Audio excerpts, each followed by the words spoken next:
Olá, meus queridos irmãos, paz do Senhor Jesus Cristo, por aqui, pastor Denis, trazendo mais um estudo da palavra de Deus.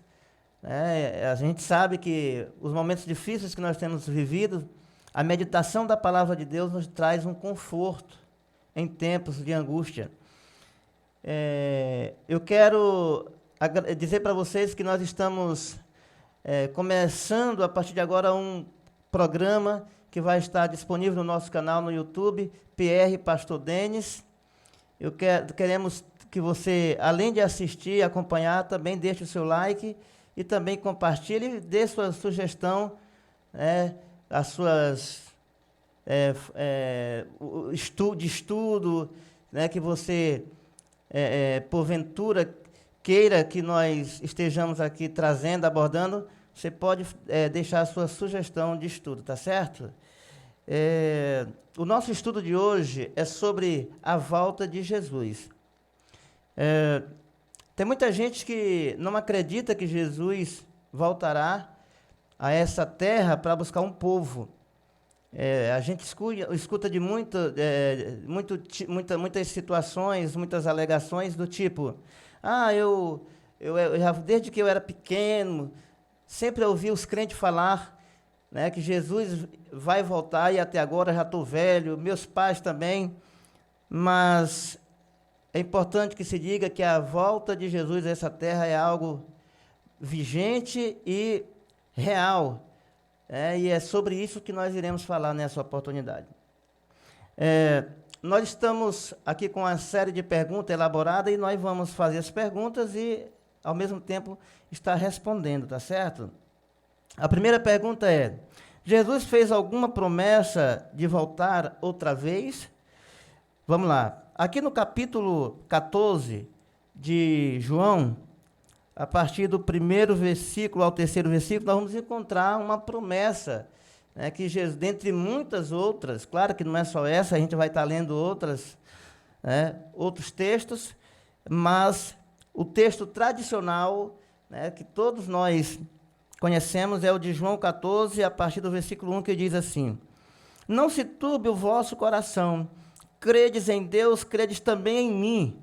Na casa de meu pai há muitas moradas. Se não fosse assim, eu vos teria dito, pois vou preparar-vos lugar. E se eu for e vos preparar lugar, virei outra vez e vos recebereis para mim mesmo, para que onde eu estou, estejais vós também. Bom, vamos contextualizar. Primeiro, é bom que se diga que essa promessa está saindo da boca do próprio Jesus. Quando ele estava aqui com seus discípulos, toda vez que ele falava de retornar ao céu, os discípulos ficavam ali incomodados com aquela conversa, entristecidos. Eles não conseguiam mais se ver sem o mestre andando ali com eles. E Jesus, vendo essa tristeza no coração deles, toda vez que ele falava da sua volta para o céu, então Jesus começou a consolar e confortar os discípulos com essa promessa, de que ele voltaria para o Pai. Era necessário que ele voltasse para a sua origem, tendo em vista que Jesus não é terreno, não é da terra, ele veio cumprir uma missão. Eu já falei sobre isso em estudos anteriores. E então Jesus, depois que ele cumprisse a sua missão, ele teria que voltar para a sua casa de origem, ou seja, o céu. Mas ele disse para os discípulos: olha, eu vou, mas eu voltarei para vos receber para mim mesmo, para que onde eu estou estejais vós também. Na casa de meu pai há muitas moradas. Entendeu, meus queridos? Então, Cristo faz essa promessa em um contexto onde os discípulos não se conformavam com com aquela promessa que eles voltariam para o Pai, e eles ali ficavam tristes com aquela conversa, e Jesus começou a confortar os discípulos,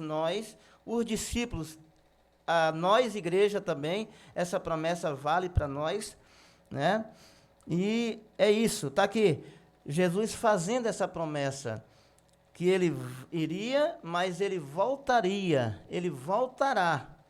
E quando nós nos agarramos a essa promessa. Por mais que a nossa vida seja difícil, né, em todos os contextos, mas nós nos sentimos mais confortáveis, com aquele conforto no nosso coração, de saber que Jesus um dia virá nos resgatar dessa vida de luta, essa vida de cansaço, de tristeza, de dores. Então, é isso, mas, só lembrando, existem outros textos que confirmam, para mim, né, se Jesus falou, só a palavra dele já basta. Mas, às vezes tem pessoas que precisam de outros textos que comprovam isso, então, nós vamos aqui para outros textos que também confirmam essa promessa de Cristo. O próprio Deus, na subida de Cristo ao céu, ordenou que anjos viessem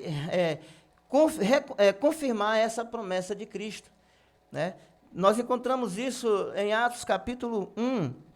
Atos capítulo 1, versículo 11, aonde, quando Jesus estava subindo, ali depois dos 40 dias aqui na terra, e os discípulos, mais uma vez ali, um pouco tristes, em vendo a subida do Mestre, os anjos apareceram ali e disseram para aqueles discípulos, para a igreja, e disse: olha, varões galileus, por que estáis olhando para os céus? Pois este mesmo Cristo, que para o céu o vistes ir, voltará da mesma forma que para o céu, né, o viste ir. Ele voltará para buscar a sua igreja, e ele voltará da mesma forma que para o céu o vistes subir. Isso nós encontramos em Atos, capítulo 1, versículo 11. Louvado e glorificado seja Deus. Então está aí uma segunda comprovação, né, dessa promessa. Mas, pastor, mas existem mais promessas, existem mais confirmação, alguém mais falou sobre isso? Toda a Bíblia, se nós fôssemos buscar todos os textos aqui que confirmam a vinda de Cristo, nós passaríamos aqui o estudo todinho só mostrando esses textos. Mas eu vou mostrar mais um aqui, que nós encontramos em Judas, capítulo 1, Judas, capítulo 1, capítulo único, versículo 14. Nós iremos ler aqui para você, né?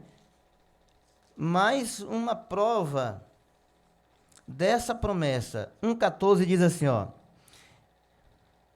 Estamos aqui em Judas 1, versículo 14, que vai dizer: e destes profetizou também Enoque, o sétimo depois de Adão, dizendo: eis que é vindo o Senhor com milhares de seus santos, louvado e glorificado seja o nome do Senhor. Então está aqui, meus queridos, foi profetizado através de Enoque, né? Ainda lá no começo, Enoque já havia profetizado que o Senhor virá com milhares dos seus santos. Tá certo? Louvado e glorificado seja o nome do Senhor Jesus. Então você pode acreditar sim, você pode continuar alimentando essa esperança, porque aquele que prometeu é fiel e justo para cumprir esta promessa. Amém? Mas o que Jesus vem fazer? Que ele vem, nós já sabemos, né? Ele virá. Mas o que ele vem fazer?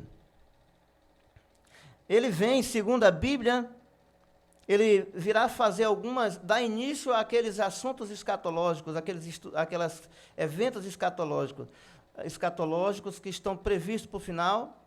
Jesus vem abrir esses eventos. Quando eu digo escatológico, eu já estou me referindo não dos princípios das dores, como ele falou, que tudo, aquelas prévias daqueles acontecimentos, dos terremotos, tal, das doenças, das guerras, que dali era uma prévia, né? Nós estamos falando aqui da vinda dele, o que vai acontecer, né, após a sua vinda, o que ele vem fazer. Então, a primeira coisa que nós queremos ressaltar aqui, que Jesus vem fazer, ele vem ressuscitar os justos. Amém? Ele virá ressuscitar os justos. Nós encontramos isso no 1 Tessalonicenses, capítulo 4, versículo 16. A segunda situação que irá acontecer, né, na vinda de Cristo, ele virá dar a transformação dos corpos aos justos que estiverem vivos. Louvado seja Deus. Versos 17. 1 Tessalonicenses, capítulo 4, versículo 16, versículo 17, o versículo 16 diz que ele vem ressuscitar os justos. No versículo 17, diz que ele virá dar a transformação dos corpos aos justos que estiverem vivos por aquela ocasião. Porque o Paulo, ele diz que na vinda de Cristo nem todos dormiremos, mas está lá em Coríntios, né? Mas transformados seremos em um momento, no abrir e fechar de olhos. Então, haverá aqueles que estarão dormindo, né, já descansando no pó da terra, mas por ocasião da vinda de Cristo, com certeza, né, a Bíblia afirma isso, também ele encontrará nessa terra aqueles que estarão vivos, e esses serão transformados, tá certo? Então, essas são as duas situações, as primeiras duas situações que acontecerá ali logo na vinda de Cristo, é a ressurreição dos que estiverem dormindo em Cristo, os que tiverem parte na primeira ressurreição, conforme está lá em Apocalipse, capítulo 4, né? Capítulo 22, versículo 4, tá certo? E dá também a transformação dos que estiverem vivos. Louvado seja o nome do Senhor. Vamos ver mais. Fazer o julgamento dos vivos e dos mortos, ímpios. Segundo Tessalonicenses 4, versículo 1. E Mateus 25, versículo 41.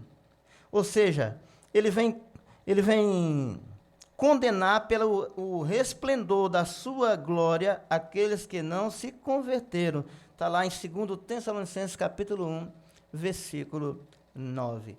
Então, esses são os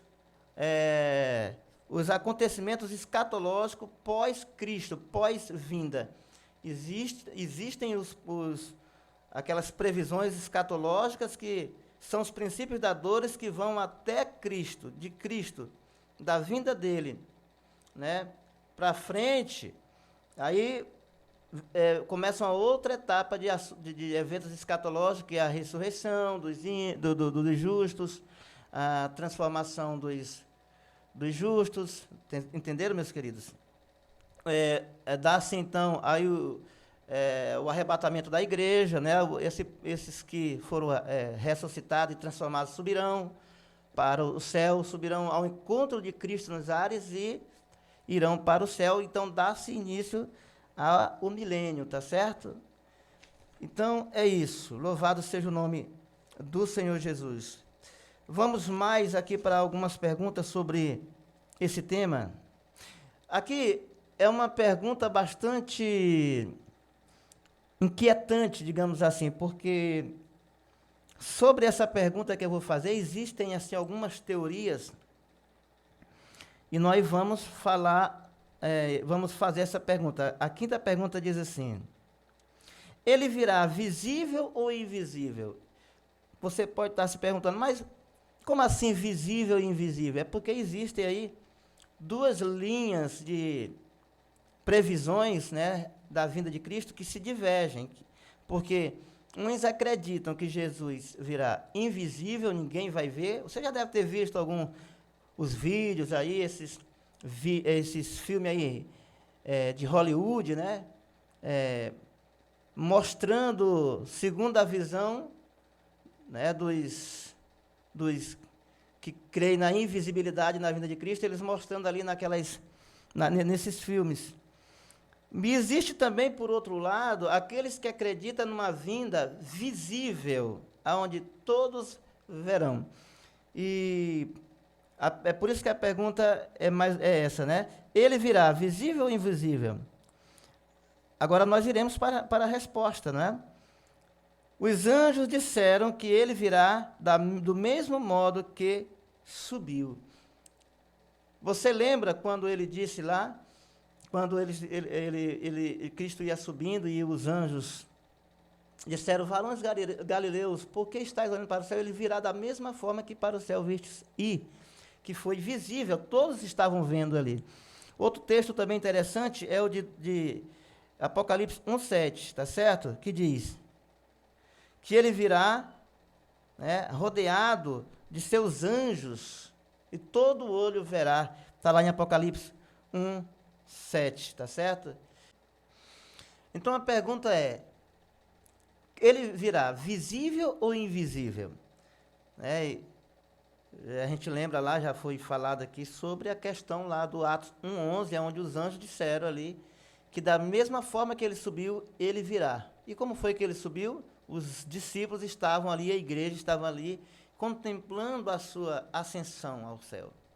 E os anjos diz, esse mesmo Jesus que subiu, vocês vão ver ele descer da mesma forma que para o céu vistes ir.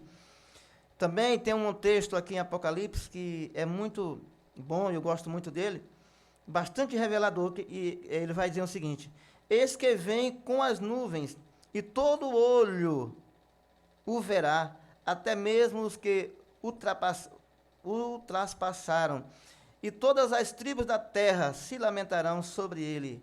Sim, amém, louvado e glorificado seja Deus. Então há essa linha, né, de pensamento que Jesus ele vem como um ladrão, ele vem tomar a sua igreja, e a gente vai estar no próximo estudo falando sobre essas questões, esses textos aí que falam sobre ele vir como ladrão, sobre ele vem como relâmpago. A gente vai tocar nesse assunto no próximo estudo, tá certo? Mas aqui já dá para a gente dizer categoricamente que ele virá e todo olho verá. Todo o olho verá.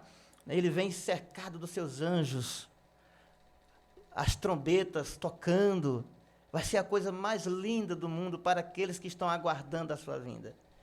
E, infelizmente, será um dia de bastante tristeza para aqueles que não estiverem preparados.